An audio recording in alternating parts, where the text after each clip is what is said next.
This is the mother of 25-year-old Sarah Harris finding her daughter dead.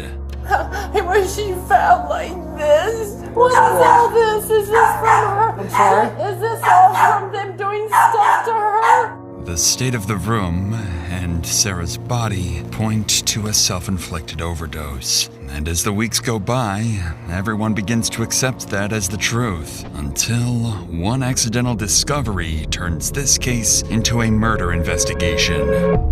And as investigators revisit the events from the day Sarah died, they begin connecting the clues, eventually uncovering not just a killer, but a highly concerning past and a form of homicide so cruel that fewer than 1% of killers ever receive it. You kind of have an idea as to why we're here.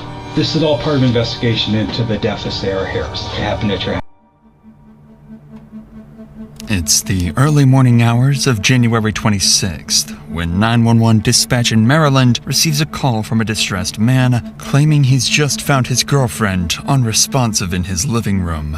Montgomery County 911, what's the address of the emergency? Hi, this is James. She's in the living room. No compressions and she's not breathing. Okay. It's difficult to make out exactly what he's saying, but one thing is clear. His girlfriend isn't breathing. Units are dispatched immediately and arrive at the home moments later, unaware that the case they're walking into is far more complicated and far darker than just a medical emergency.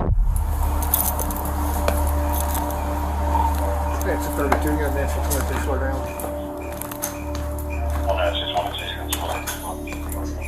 As the officer walks into the house, the first thing that can be heard is the metronome medics use for CPR on the patient. As long as it can be heard, that means there's a hope to save the life. Who are you, sir? James Ryan. I'm her boyfriend. This is James Ryan, an owner of the local oral clinic and the 911 caller. And on the floor lies Sarah Harris. First responders find her surrounded by syringes and a tourniquet wrapped around her arm.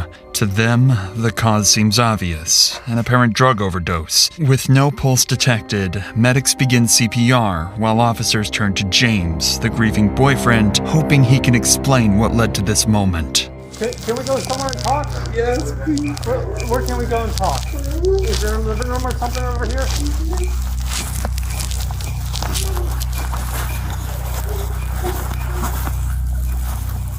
Okay, why don't you have a seat, sir? Okay, I understand. Oh my god. So, what's going on right now? Yesterday we were watching TV and having Chick-fil-A for dinner, and I went upstairs to go to bed because it was late. And when I came down this morning, she was on the couch. Okay. And she wasn't breathing, so I pulled her off and started doing chest compressions and called 911. So last night you went to bed and she stayed on the couch? What time was that? It must have been 11, 12 o'clock at night. Did she work anywhere? She used to work with me, but she stopped working a long time ago because she couldn't work anymore. She was so sad for her brother and then her brother last week. James admits he knew Sarah was taking drugs and explains it by saying she'd been stealing them from his clinic even after he fired her. At first, nothing sounds suspicious, but it forces detectives to confront a difficult question. How was James letting this happen? It's a question that will matter far more later, but for now, detectives focus on understanding the events leading up to Sarah's death. And that's when a first subtle sign suggesting that something isn't quite right would appear. Did she take something? I think she did, yeah. We went to my office. I'm an oral surgeon. We went to my office yesterday after the vet. What type of drugs? Do you think maybe this was an accident? I think so, yeah. I don't know. I hope so. Notice how, for a moment, James's grief disappears, only to return a second later. At the time, officers don't think much of it. But what they don't know is that this won't be the last time something about this scene feels off. For now, though, police accept the simplest explanation, a heartbreaking, self-inflicted overdose. But then, suddenly, the only sound keeping James's hope alive, the CPR metronome, goes quiet. As medics approach, the truth hits him, causing James to collapse into a devastating breakdown.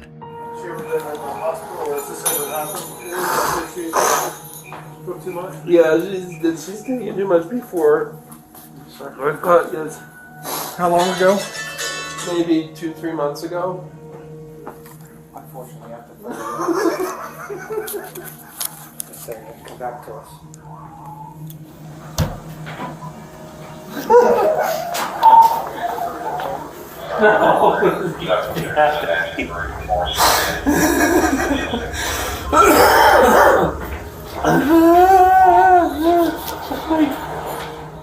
As medics confirm Sarah's death, James breaks down completely. Up to this point, nothing seems unusual for an apparent overdose. The house slowly goes quiet, and investigators begin documenting the scene and preparing Sarah's body for transport. And then, everything changes. Sarah's mother arrives, walking straight into the worst moment of her life, unaware that she is about to give detectives a clue that would soon change everything.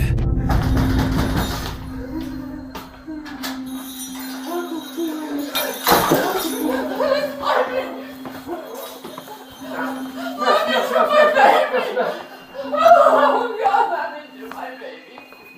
Please let me do my baby. Okay, hold on. I don't think you want to see her right now. I want to see her. I just lost my boy. I want to see my baby. You need to calm down if you want to see her. I would let you see her if you would calm down. You need to step back. I will be my baby. Please let me see my baby. I can't. Oh no, give me your No, I just want my baby. Please let me have my baby. Through her grief, Tina reveals that she had just lost a son the year before. Beyond making this moment even more devastating, it gives detectives their first real insight into Sarah's emotional struggles and a possible reason behind her overdose. Oh my God! Is that your mom? Sarah Jane! Yeah, my brother just passed away. Sarah Jane, listen to Mama. When did this happen? This morning. This morning? We got the call at around 6:50 a.m. Was she found like this? Just As far as I know, yes. when this baby is okay. When I got here, the medics were here and they were performing CPR. As Sarah's mother, Tina, grieves, officers explain what they've found so far. When they mention the syringes at the scene and confirm none of them came from paramedics, something clicks for her. In the moment, she realizes something detectives can't yet explain, and what she does next will give them a clue that will later change everything. What is all this? Is this from her? I'm sorry? Is this all from them doing stuff to her? No, that was already here.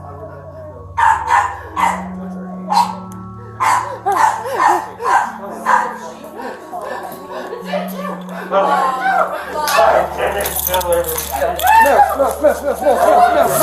Here, let's sit down. Please, let's sit down. Tina's sudden reaction catches everyone off guard. She walks straight over to James and begins striking him, and officers have no idea what triggered it. Her outburst quickly becomes yet another sign that something about this scene isn't adding up. And while at this point nothing points to anyone being involved in Sarah's death, that would change the moment investigators uncover their first major hint, a discovery that will set off a chain of revelations, ultimately revealing the true horrors behind Sarah's death. But But before any of that, Tina seemingly begins leaning into a different explanation, that Sarah's death was a self-inflicted overdose, pointing to the struggles her daughter had been dealing with. But if that's what she believes, why did she go over and hit James just moments earlier? That contradiction doesn't make sense to the investigators. They don't understand it yet, but as investigators uncover more details, this moment starts to make sense. Was it an accident? Did she just get embarrassed because of Christopher? Is that why she did it? No. And this is my son's obituary. That just came out. And she could not take. I talked to her. Tina begins to echo James's belief, possibly thinking that Sarah may have been using drugs to cope with her brother's death. So far, James's version of events shapes the entire direction of the investigation. But the truth inside this house is far more complicated than anyone realizes, and soon, investigators will learn why. Days go by with nothing suggesting foul play. No suspects, no clear involvement, just a tragic end to a young life. But behind the scenes, procedures continue. Because Sarah was believed to be stealing drugs from James's clinic, the DEA prepares to review his practice. And worst, he might face fines or lose his license. What no one realizes is that something far more significant is about to surface. Along with the autopsy, Sarah's samples were sent for toxicology, and what they reveal shocks everyone. When the toxicology comes back, investigators notice details they can't ignore. The drugs aren't the surprise. James already claimed she stole them. But the way they were administered raises new questions. The injection sites don't match self-injection. The depth is controlled, and there isn't a single defensive mark on her body. One detail after another falls into place, until the medical examiner's final assessment. Sarah had been injected while she was unconscious.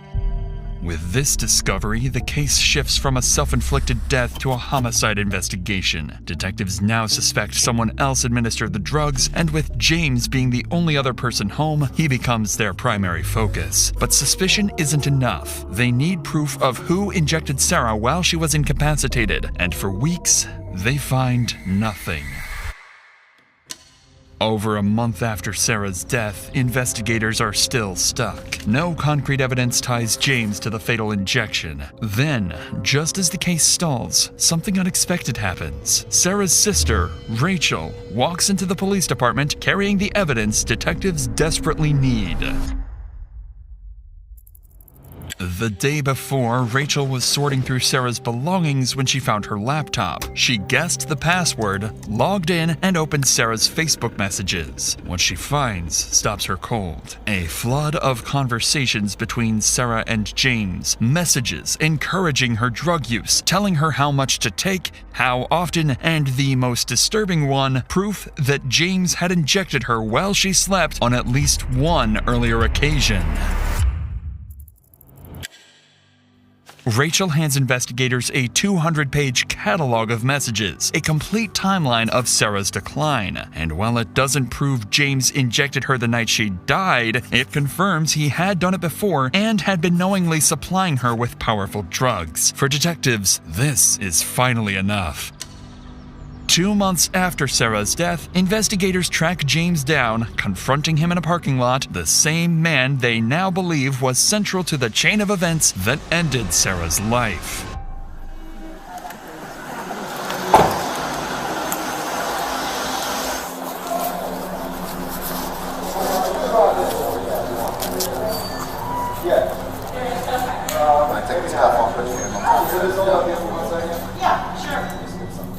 James is immediately brought to the police station and taken into an interrogation room. At this point, detectives already have more than enough evidence to charge him, but they still need to understand why. Why was he supplying Sarah with such powerful drugs? And did he have any role in the injection that ultimately ended her life? But when the questioning begins, James's reaction couldn't be more indifferent.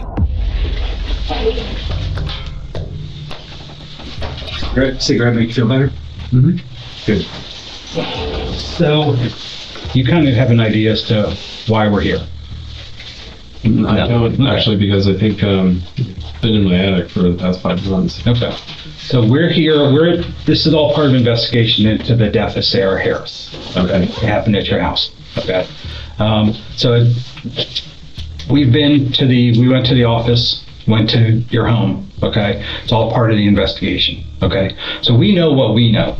Okay. We don't know what your side of it. So what I want to do is give you the opportunity for us to have a dialogue to just kind of talk about what led up to that. Okay. So what can you tell me about January 26th? So I have been arrested. I think a dialogue would have been, I would have been more amenable to a dialogue had I not been arrested. Okay. So I think I would like to have an attorney present. Okay. Before he's led away, a DEA agent steps in. What James doesn't realize is that investigators have already torn through his clinic and pored over every page of his records. And this agent is about to make that unmistakably clear. Just to introduce myself, I'm Samantha Maris. I'm with the DEA. I'm a diversion investigator. Part of my job is the pharmaceutical industry. We license you, as you know. We regulate the security of the controls. We regulate the record keeping of the controls, everything like that. So I don't know if you're aware, your drugs were not secure at your facility. We just opened a cabinet. Your records were very disorganized. They were hard to manipulate and see what you actually ordered, what you didn't order, things like that. I didn't see any inventories and things like that. So at that point, you know, and what the situation is going on today with your arrest, you know, we have to ask for your licenses.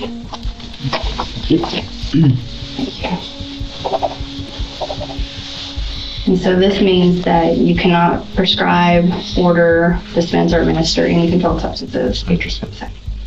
The interrogation ends, and James is charged with second-degree depraved heart murder, a charge that doesn't require intent, only that he knew his actions could kill Sarah and continued anyway. According to an interview with Tina, James once claimed during a drunken conversation that he first noticed Sarah when she was just 14 and would later take his kids to the toy store where she worked so he could see her. Prosecutors point to Sarah's rapid weight loss, the long sleeves hiding fresh track marks, and the night her family found her high in a room littered with syringes. They argue James kept her dependent by stealing drugs from his clinic and continually encouraging her to use them. The jury sees the pattern and finds him guilty. James Ryan is sentenced to 45 years in prison, a conviction made possible not just by detectives but by Sarah's sister, who refused to let the truth stay buried.